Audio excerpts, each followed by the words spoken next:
So I first knew him as the podcast answer man. More recently, he's been referred to as the mindset answer man.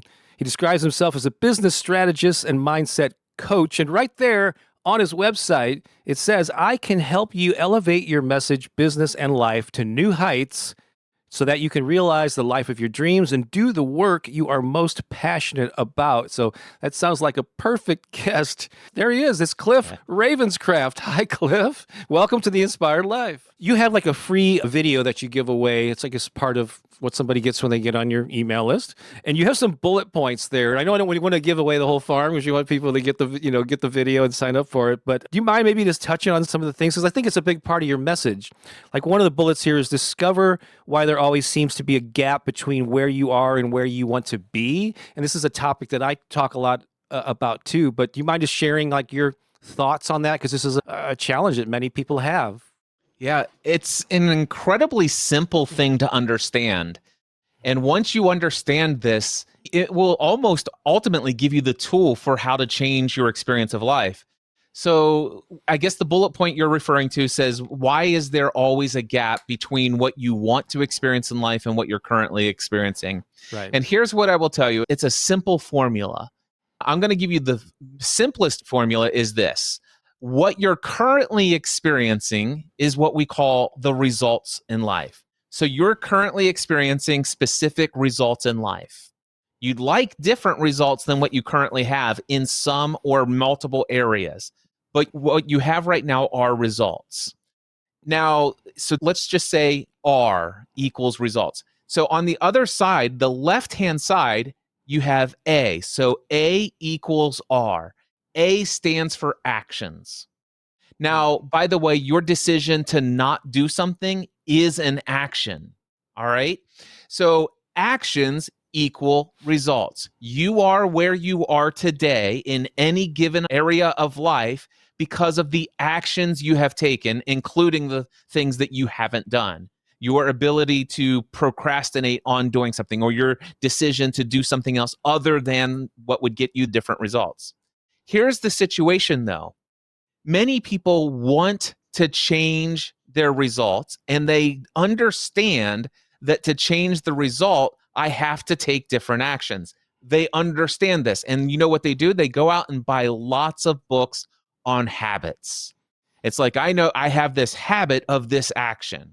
And so they make these New Year's resolutions, they make these goals, they sign up for these things, they get these app tracking things to say, yes, I've done so many streaks in a row. The problem is that you have to understand that the reason why you are taking the actions that you are currently taking is because of how you are thinking and feeling in any given moment. So now what I want to do is I want to expand the formula. This is a mathematical formula to understand why there's a gap between what you want in life and what you actually have. So if you can imagine in your mind, now the formula is this. T plus E leads to A, and A equals the result. Now, what does T stand for? It's what you're thinking. What does E stand for? Emotions. It's what you're feeling. So if you think about this, if you want an easy way to remember this, this is what I call the TEAR formula, TEAR. And depending on how you use this formula moving forward, it will be determined based upon whether or not you are having tears of joy or tears of sadness. Here's the situation. Many people try to force themselves into new actions without understanding that you could get yourself to habitually start to doing some patterns for a period of time. And as long as you remain focused, your attention is on your willpower to do this new action, you will succeed for a period of time. However, the thing is we all have different vectors of life. We all have different categories of life. And as soon as you recognize there's something else that needs to be addressed, your focus, your attention goes off of that willed behavior, and you will shift your focus somewhere else. And ultimately, your patterns of thinking and feeling will actually take you right back to the actions you were doing before. You'll slip back into the old habits or the old rhythm, the old hypnotic rhythm that was a part of your pattern of doing things over and over again, because oftentimes you may have willfully chose to act differently, but you did nothing to understand how you were emotionally processing the feelings inside, and you did nothing to understand the way that you're thinking, the train of thoughts that you continually hop on that are taking you to destinations that you don't desire to go. Wow. Yeah, so there's a book title that I will hopefully publish someday, but basically it's called Alignment: the Four Pillars of Abundant Living, and I've talked about this many times before. You had these four things ideally should be in alignment. I mean, we're not perfect, so they're not always going to be, and different areas of our life will rate in different ways with this. But what you think, what you feel, what you say, and what you do. So it's the action part. So what you say to yourself in your head, which is part of thinking, and what you say to other people out loud, like the musician that jokingly refers to himself as a starving artist. You know, he's saying something that's planting that seed in his mind that, I'm not going to make any money with this craft or whatever. You know, so yeah, we have to all be in alignment. That's kind of what you're saying anyway, right? Yeah, very much so. And there is a part of saying that's important in the process as well. There is, however, something additional. There's something hidden behind the scenes that actually operates this entire formula. You first need to understand that your thoughts and your feelings are always going to determine your emotions by default, unless you're willfully focused on doing something against what you're thinking and feeling. You can force yourself to go against your thoughts and feelings when you're willfully, intentionally focused on doing so. But as soon as that focus goes somewhere else, the thoughts and feelings will take you right back to the old actions, which will take you back to the old results. Here's the situation. So you mentioned that I give away a free talk if you sign up for my email list. By the way, you can find this at mindsetanswerman.com/free. Again, that's mindsetanswerman.com/free. If you go there, this talk is the opening keynote address to my Free the Dream conference and Free the Dream online course titled All Beliefs Have Consequences. And what most people don't understand is how you are thinking every moment of every day and the feelings, the emotions that you are experiencing every single day. Those are not the result of external circumstances. Somebody will say, inevitably, I hear a couple times a day, people say, you know what, so-and-so did this, and it is so frustrating. They frustrate me so much. And I'm like, no, nothing they did frustrated you. And they're like, what? I'm like, yeah, there is nothing. Those people do not have the power to frustrate you. You are frustrated not because of what they have done, but because of what you believe about what they have done. It is your beliefs that cause you to think what you are thinking. It is your beliefs that cause you to feel what you're feeling. They just did what they did. It's the meaning that you are associating to what they did that is causing you to be frustrated. So if anybody's frustrating you, it's you.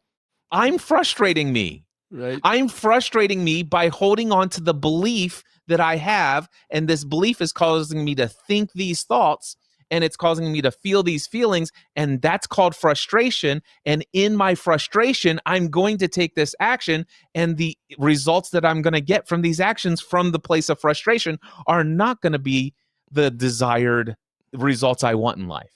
Right. And that belief system, which is often by many people have referred to it as BS belief Yes. system, is that a lot of times that's like the operating system of our lives and of our brains. And it's operating on a subconscious level. Like we're not even aware that we're being directed by those beliefs. And I don't think all beliefs we have a full range of areas of our lives and different beliefs in different areas. Like in some things, we might feel very confident. You have a kind of self-empowering belief about these areas. Other things maybe that you don't have experience in, you've got like I'm not worthy or a lack of confidence in that area. And so it's not like I guess some people have a disposition of beliefs in general, but I think it's very contextual, I guess. Would you agree? You can be confident in some areas, not so much in another, maybe based on your experience and how you processed things in your life in the past. But to me, like the first stage of transformation is being aware, like just being conscious of how you're thinking and processing these things, because many people just live their lives on autopilot, right? That is absolutely the first step, is awareness. In fact, in the opening keynote address, All Beliefs Have Consequences, which again, you can get at mindfulness.com/free. I share in this talk, number one, I will teach you how to become aware of the limiting belief that's holding you back. About 80 to 90% of the beliefs that we have that are causing us to think and feel the way that we're thinking and feeling, we don't even know the belief consciously. It's not in our conscious mind. It's somewhere in our unconscious. It's in our subconscious. But yet what happens is the external world presses a button, and I love that you call it an operating system. So my first computer was a Commodore VIC-20 in 1983, I think. And I taught myself how to program basic programming from the owner's manual. And they had if-then statements. So if this happens, then do this. And that's what our operating system of our mind is doing.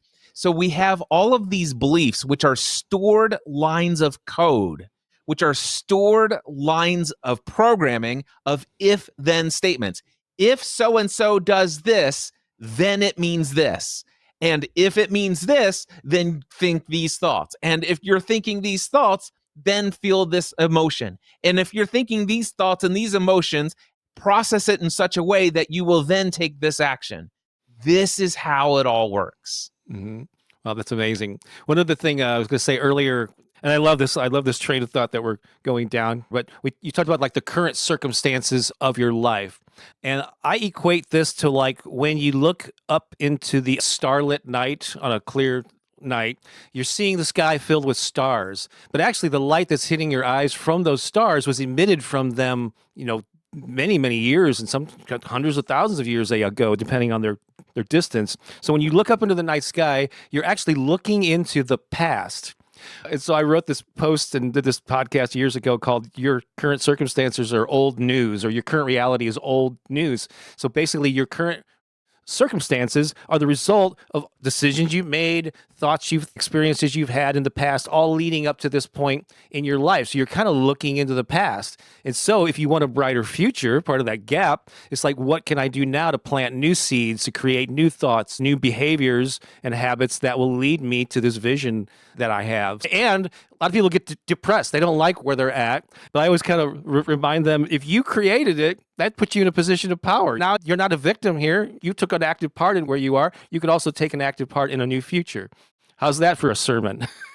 Well, I love that framing, because it is important for people to understand, to recognize, if you can recognize that nobody has ever frustrated you, hurt you, that you're not the victim, that it's actually your thinking and perception of what's gone on. Don't get me wrong. I understand there are situations and circumstances that are painful in the moment.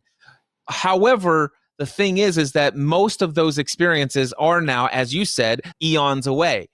They're in our past, yet we're holding on to them.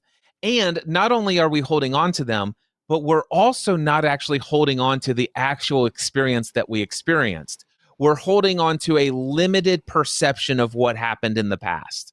So, for example, when we were 7 years old and we had this traumatic experience, we actually have a limited understanding of what was happening in that scenario. We don't think outside of the box. What's going on in this person's life? Why are they feeling so hurt that they react and respond to life in this way? We think it's all about us, and we make all sorts of assumptions, and we log all of this. When this person yells, it means this, and that means I should never do this because then I can be safe. And every time I do this, then I know that I'm opening myself to danger. And we have all of these beliefs where actually most of the entire traumatic experience had almost nothing to do with us. Mm-hmm. Wayne Dyer used to say, when he was talking about an emotion like frustration, which he said, you can't go and like bring me a bucket of frustration. There's no frustration in the world. There's just people thinking frustrating thoughts. That's exactly what you're saying. It's all perception, and we can decide how we perceive things.